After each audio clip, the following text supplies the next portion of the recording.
नमस्ते बच्चों, कैसे हैं आप सब।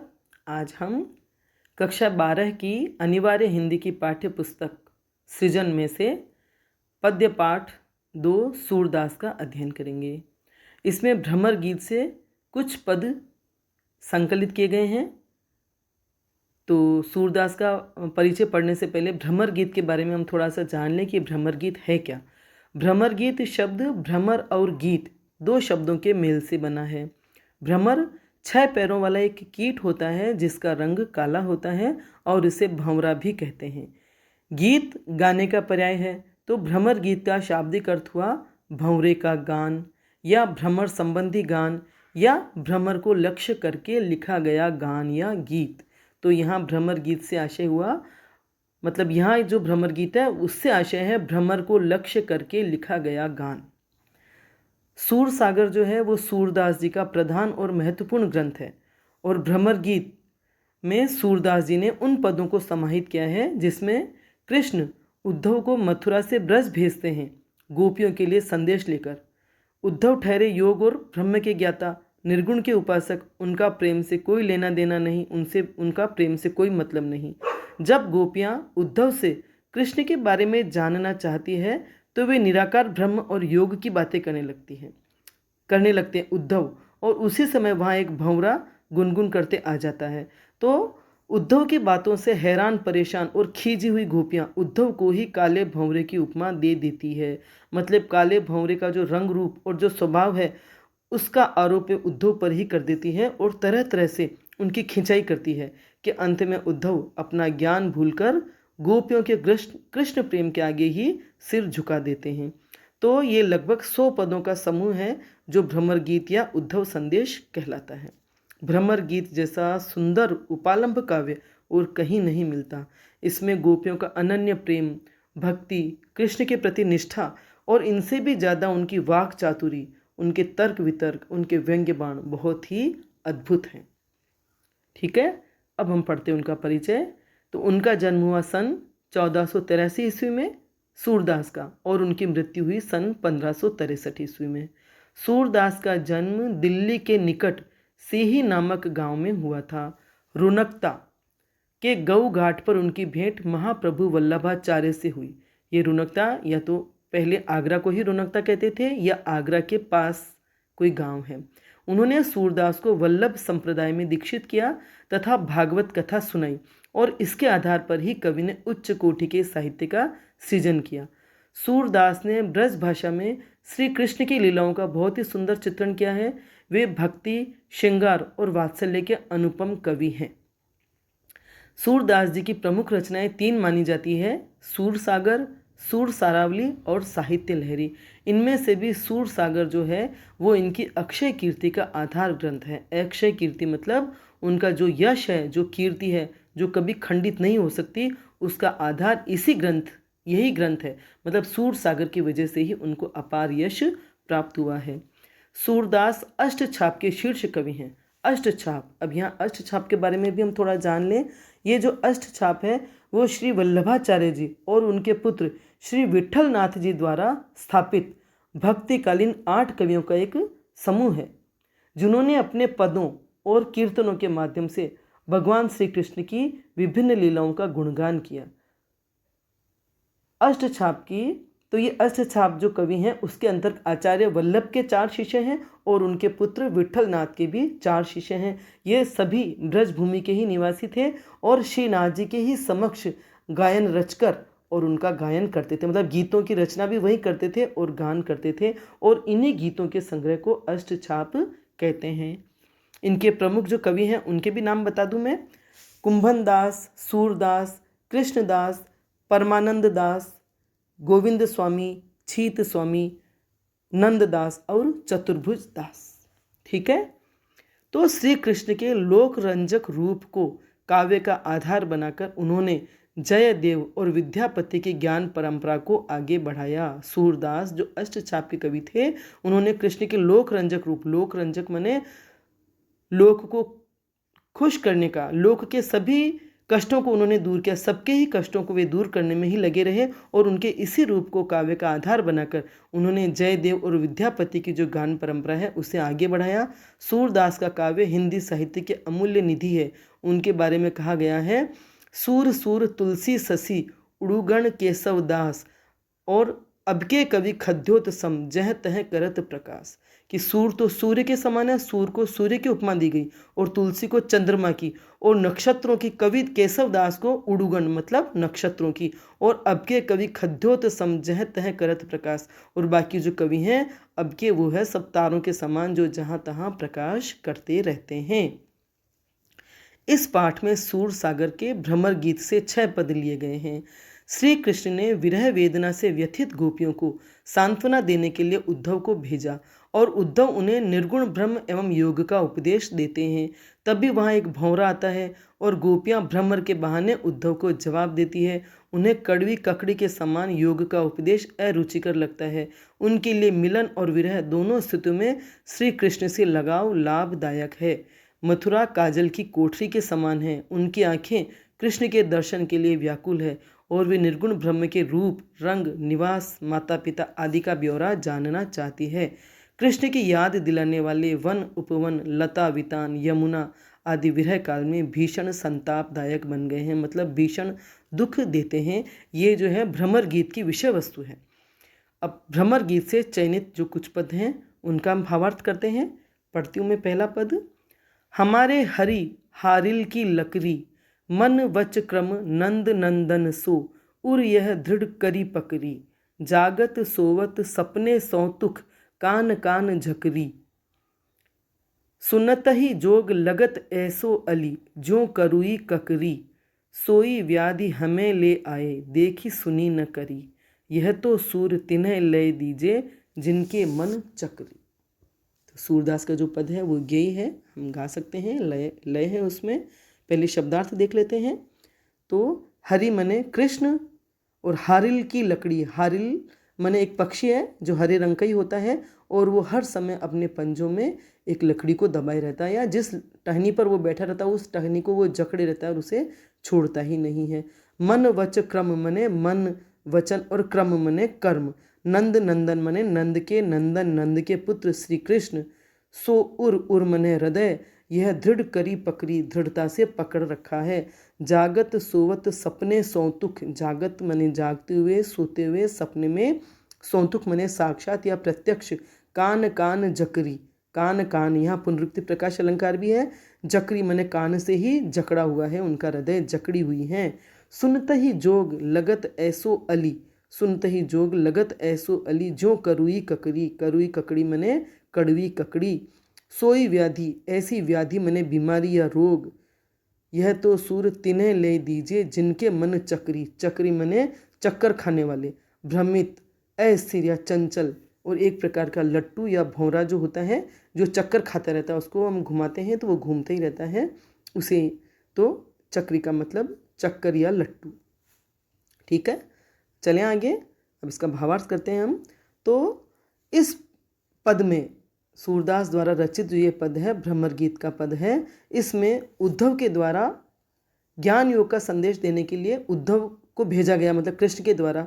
तो किस तरह से गोपियाँ उनसे तर्क वितर्क कर रही है और उनके ज्ञान और योग को तुच्छ बता रही है, अपने प्रेम के समक्ष उसका उपहास कर रही है। वे कह रही हैं, हमारे हरि हारिल की लकड़ी।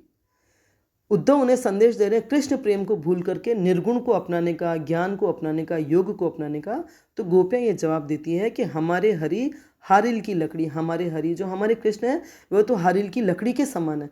जिस तरह से हारिल अपने पंजों में दबाई हुई लकड़ी को पकड़े रहता है, वैसे ही हमने कृष्ण को पकड़ रखा है। जैसे वो हारिल लकड़ी को नहीं छोड़ता, हम भी कृष्ण को छोड़ने वाली नहीं है। चाहे तुम कितना ही उपदेश दे दो, योग के, ज्ञान के कितने ही गीत गा दो, हम कृष्ण को छोड़ने वाले नहीं हैं। हमारे लिए कृष्ण वही है जो हारिल के लिए लकड़ी है। मन वच क्रम नंद नंदन सो, उर यह दृढ़ करी पकड़ी। मन से, वचन से और कर्म से मन से, वचन से और काया से हमने नंद नंदन को, कृष्ण को हमारे हृदय में दृढ़ता से पकड़ रखा है। हमारे हृदय से वो एक पल के लिए भी नहीं टल सकते, एक पल के लिए भी नहीं हट सकते। हमने उनको दृढ़ता से पकड़ रखा है। और कैसे पकड़ रखा है? जैसे हारिल ने अपने पंजों में दबी हुई टहनी को पकड़ रखा है। जागत सोवत सपने सौतुक, कान कान झकरी। हम तो जागते हुए, सोते हुए, सपने में और साक्षात या प्रत्यक्ष कान कान जकड़ी, कन्हैया से ही जकड़ी हुई है, या कन्हैया ने ही हमको जकड़ रखा। हमारे हृदय को कन्हैया ने जकड़ रखा है और हमारे हृदय ने कन्हैया को जकड़ रखा है। हम हर पल कान कान कृष्ण कृष्ण रटते रहती हैं। कृष्ण हमारे हृदय से पल भर के लिए भी जाने वाले नहीं हैं। तो यहाँ कान कान में पुनरुक्ति प्रकाश अलंकार है। हमारे हरि हारिल की लकड़ी अनुप्रास अलंकार भी है। और हरि को, कृष्ण को हारिल की लकड़ी से उपमित किया गया है, उनको उसकी उपमा दी गई है। सुनत ही जोग लगत ऐसो अली, जो करुई ककरी, जो करुई ककरी। वे अपनी सखी से कहती हैं, हे सखी, ये योग सुनकर के, उद्धव से भी कह रही कि ये योग सुनकर के हमें ऐसा लग रहा है जैसे कड़वी ककड़ी, जैसे कड़वी ककड़ी किसी ने मुंह पे रख दी हो, या हम कड़वी ककड़ी मुंह में खा लेते हैं तो उसे तत्काल थूक देते हैं। वैसे ये योग भी हमें बिल्कुल भी पसंद नहीं है। योग को हम पल भर के लिए भी सुनना नहीं चाहती। वे योग को भी कड़वी ककड़ी के समान थूक देना चाहती है। जिस योग का, जिस ज्ञान का उपदेश उद्धव उन्हें दे रहे हैं, उसे वे कड़वी ककड़ी के समान थूक देना चाहती हैं।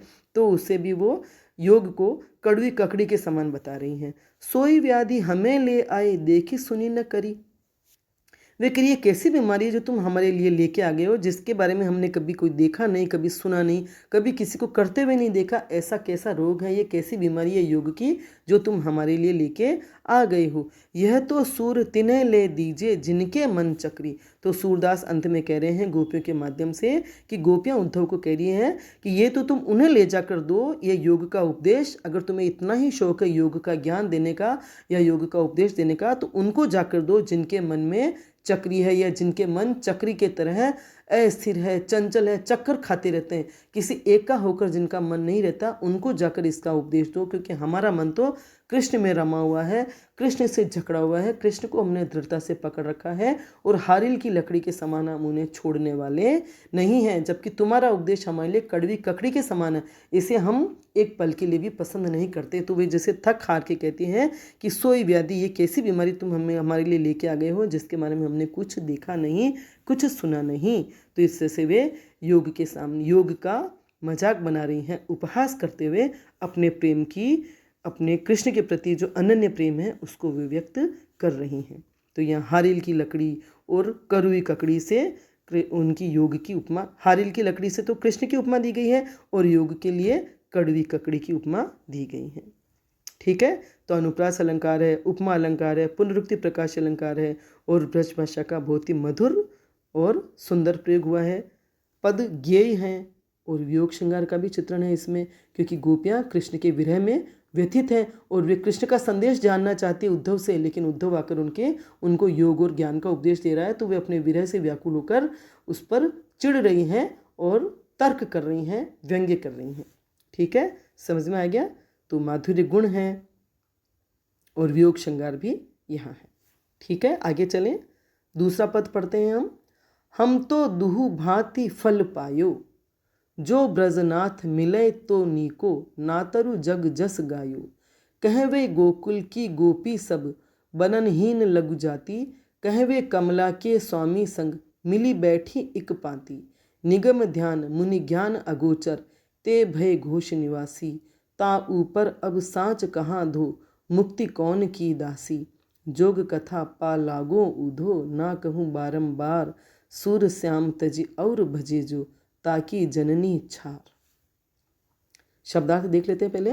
हम तो दुहु भांति फल पायो, दुहु भांति मने दोनों ही प्रकार से, दोनों ही तरह से। फल पायो मने फल पाया या फल मिला या फल मिल जाएगा। जो ब्रजनाथ, ब्रजनाथ मने श्री कृष्ण, ब्रज के स्वामी, ब्रज के नाथ श्री कृष्ण। मिले तो नीको, नीको मने अच्छा, ना तरु मने नहीं तो, जग जस गायो, जग मने संसार, जस गायो मने यश गाएगा। कह वे कहाँ वे गोकुल की गोपी, सब बरनहीन लघु जाति। कहाँ तो हम गोकुल की गोपियाँ वरनहीन, बरनहीन मने रंगहीन, रंग रूपहीन, लघु जाति मने छोटी जाति। और कहें वे कमला के स्वामी, कमला के स्वामी मने लक्ष्मी के स्वामी, लक्ष्मी के पति विष्णु के अवतार श्री कृष्ण। संग मिली बैठी एक पांति, एक पंक्ति में। निगम ध्यान, निगम मने वेदों का अध्ययन करने वाले, ध्यान मुनि मतलब मुनि जो ध्यान करते हैं, ज्ञान ज्ञान करने ज्ञानी मुनि। अगोचर मने जो दिखाई नहीं देता, गोचर मने दिखाई देना, और अगोचर मने जो दिखाई नहीं देते, अदृश्य हैं। अगोचर ते भय, भय मने हो गए। घोष निवासी मने ग्वालों के बस्ती में रहने वाले निवासी हो गए हैं। ता ऊपर अब साँच कहो दो, साँच मने सच कहो दो, कहाँ तक मुक्ति कौन की दासी। जोग कथा, योग की कथा। पा लागो पैर पड़ती हैं, पैर लगती हैं ऊधो, ना कहूँ बारंबार, बारंबार मने बार बार। सूर श्याम तजी और भजे, तजी मने छोड़ना और भजय मने भजना। जो ताकि जननी छार, उन ताकि मने उनकी, जननी मने माता, और छार मने राख या राख के समान, व्यर्थ। ठीक है, तो भावार्थ कहते हैं, गोपियाँ कह रही हैं हम तो दुहु भांति फल पायो। उद्धव से वे कह रही हैं कि हमने तो दोनों ही प्रकार से फल प्राप्त कर लिया, या दोनों ही प्रकार से हमारे लिए तो अच्छा ही फल मिलने वाला है। किस तरह से, दोनों प्रकार से कैसे, मतलब जो ब्रजनाथ मिले तो नीको। अगर ब्रजनाथ कृष्ण हमें मिल जाते हैं, हमें वापस वे दर्शन हमें उनके मिल जाते हैं, या वे वापस ब्रज आते हैं तो बहुत ही अच्छा है। और नहीं तो नातरु, अगर वे नहीं भी आते हैं तो जग जस गायो, तो ये जग हमारा यश गाएगा। क्यों? क्योंकि हमने कृष्ण से कितना प्रेम किया है, कि कृष्ण ने भी हमसे प्रेम किया और हमने भी कृष्ण से प्रेम किया है, तो हमारे इस प्रेम का जग यश गाएगा। या तो कृष्ण हमें मिलेंगे वापस, कृष्ण हमें दर्शन देंगे तो हमारी प्रसन्नता ही प्रसन्नता, उसके बाद हमें कुछ चाहिए ही नहीं। और अगर कृष्ण किसी कारण से यहाँ नहीं भी आ पाते हैं तो जग हमारा यश ही गाएगा कि हमने कृष्ण को कितना प्रेम किया और कृष्ण ने भी हमें कितना प्रेम किया। कहे वे गोकुल की गोपी सब बरनहीन लघु जाति। कहाँ तो हम गोकुल की गोपियाँ जो न रंग है न जिनका कोई रूप है, और जो बहुत ही छोटी जाति की है, ग्वाल जाति की है। और कहें वे कमला के स्वामी संग मिली बैठी एक पाती। और कहाँ वे कमला के पति विष्णु के अवतार श्री कृष्ण, जिनके साथ हम एक ही पंक्ति में बैठी। मतलब दोनों ही तरह से हम फल प्राप्त करेंगे, कि कृष्ण अगर आ जाते हैं तो बहुत अच्छा, और नहीं आते हैं तो भी ये बात भी जानने वाली है और यश लायक है कि हमने उनको कितना प्रेम किया, और वे विष्णु के अवतार भगवान होकर के भी उन्होंने भी हमसे कितना प्रेम किया। एक ही पंक्ति में बिठाया, उन्होंने हमें अपने बराबर सम्मान दिया और प्रेम दिया। निगम ध्यान मुनि ज्ञान अगोचर। कहाँ निगम ध्यान मने, निगम मने वेदों का अध्ययन करने वाले और ध्यान करने वाले मुनि और ज्ञान प्राप्त करने वाली मुनि, उनके लिए भी वे अगोचर हैं, अप्राप्य हैं। ते भय घोष निवासी, ऐसे कृष्ण, ऐसे विष्णु के अवतार कृष्ण जो वेदों का अध्ययन करने वाले ज्ञानी मुनि, ध्यान करने वाले मुनि, उनके लिए जो अगोचर हैं, अदृश्य हैं, अप्राप्य हैं, वे हो गए घोष निवासी। वे हम ग्वालों के साथ रहने वाले इस ब्रज के निवासी हो गए, अहीरों की बस्ती के निवासी हो गए, ग्वालों की बस्ती के निवासी हो गए। ता ऊपर अब साँच कहो दो, मुक्ति कौन की दासी। अब इस बात के ऊपर अब तुम सच बताओ, या सच कहो कि अब बताओ, जिस मुक्ति के तुम गीत गा रहे हो, जिस योग के तुम गीत गा रहे हो, वह किसकी दासी है? वह प्रेम और भक्ति की दासी है। मतलब जो संत मुनि ऋषि और जो वेदों का अध्ययन करने वाले हैं, ध्यान करने वाले मुनि हैं, उनके लिए भी जो कृष्ण अगोचर हैं, उन कृष्ण ने हमें एक ही पंक्ति में बिठाया। और अब इसके ऊपर सच बताओ कि ये मुक्ति जिसकी तुम गीत गा रहे हो वो किसकी दासी है? मतलब हम प्रेम और भक्ति करने वालों की दासी है, हमें मुक्ति नहीं चाहिए। जो कृष्ण हमें प्रेम करते हैं, ऐसे कृष्ण उनके लिए भी अगोचर हैं। तो बताओ ये मुक्ति किन की दासी हुई? यहाँ वे इस मुक्ति के सामने, योग के सामने और ज्ञान के सामने अपने प्रेम और भक्ति को उच्च बता रही हैं, उच्च स्थापित कर रही हैं। जोग कथा पा लागो ऊधो, ना कहूँ बारंबार। तो अब गोपियाँ भी उनसे तर्क वितर्क करके थक रही हैं, पक रही हैं उनका योग सुन करके। तो वो कह रही, हे ऊधो, हम तुम्हारे पैर पड़ती हैं, तुम्हारे चरण पड़ती हैं, अभी इस योग की कथा बार बार हमको मत सुनाओ, क्योंकि इस योग में हमें कोई रुचि नहीं है। हमें कृष्ण में, कृष्ण के प्रेम में रुचि है, इस योग में हमें कोई रुचि नहीं है। इसलिए सूर श्याम तजी और भजे जो, ताकि जननी छार। और वे ये भी कह रही हैं, सूरदास कह रहे हैं कि जो गोपियाँ कह रही है, सूरदास गोपियों के माध्यम से कह रहे हैं, या गोपियाँ कह रही है कि श्याम तजी और, कि जो भी श्याम को तज करके, कृष्ण को छोड़ करके किसी और को भजते हैं, वे और उनकी जननी का जीवन भी राख के समान या धूल के समान व्यर्थ है। या जो कृष्ण को छोड़ के किसी और का भजन करते हैं, चाहे योग का करो, चाहे ज्ञान का करो, चाहे निर्गुण का करो, उनका जीवन या वे अपनी माँ को लजाने वाले हैं या माँ के जीवन को व्यर्थ करने वाले हैं। ठीक है, समझ में आ रहा है। तो गोपियाँ अपने तर्क वितर्क से प्रेम को ज्ञान और योग के ऊपर बता रही हैं, अपने प्रेम की, कृष्ण के प्रति अनन्य प्रेम की, अनन्य निष्ठा की और अनन्य भक्ति की अभिव्यक्ति कर रही हैं और उसे श्रेष्ठ बता रही हैं।